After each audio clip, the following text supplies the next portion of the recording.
स्वभाव राशींचे कार्यक्रम प्राधिकरणात रंगला. प्राधिकरण निगडी दिनांक 22 ऑगस्ट रोजी श्री समर्थ युवा प्रतिष्ठान व प्राधिकरण ज्येष्ठ नागरिक संघ आयोजित राष्ट्रीय ज्येष्ठ नागरिक दिनानिमित्त श्री विश्वास पटवर्धन प्रस्तुत स्वभाव राशींचे हा कार्यक्रम वाढवकर सभागृहात संपन्न झाला. निमंत्रक श्री अमित राजेंद्र गावडे, नगरसेवक पिंपरी चिंचवड मनपा, प्राधिकरण ज्येष्ठ नागरिक संघाचे अध्यक्ष श्री चंद्रशेखर जोशी यांनी अध्यक्षस्थान भूषवले. मान्यवरांच्या हस्ते भारत मातेच्या प्रतिमेचे पूजन झाल्यानंतर श्री अमित गावडे यांनी प्रास्ताविक केले. यामध्ये ज्येष्ठांचा अनुभव, प्रेरणा, आदर करण्याचा दिन तसेच त्यांचा आजपर्यंतचा प्रवास, शिकवण याचा सन्मान करण्याचा दिवस असे नमूद केले.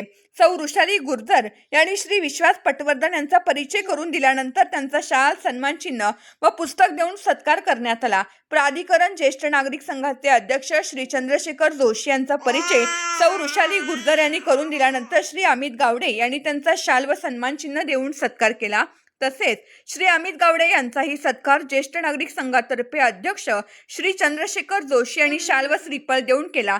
श्री चंद्रशेखर जोशी यांनी आपल्या मनोगतात संघाच्या वाटचालीचा आढावा घेतला. तसेच प्रमुख वक्ते आणि अमित गावडे यांच्याबद्दल भावना व्यक्त केला. श्री विश्वास पटवर्धन यांनी सुंदर अशा चारोळीतील कार्यक्रमाला सुरुवात केली. 12 राशींचे वर्णन व ते गुणधर्म असणारे स्त्री व पुरुष तसेच मोठमोठ्या व्यक्तींची उदाहरणं चारोळी कवितेच्या माध्यमातून उलगडून सांगितलं. त्यामुळे सतत हास्य फवारे उडत होते. कार्यक्रमाचे सूत्रसंचालन सांस्कृतिक प्रमुख सौ ज्योती कानेटकर यांनी केले. श्री दिलीप गोसावी उपाध्यक्ष यांनी आभार प्रदर्शन केले. वृत्तसंकलन व्हिडिओ जर्नलिस्ट माधुरी डिसोजा आणि वरिष्ठ पत्रकार बाबू फिलिप डिसोजा यांनी केले.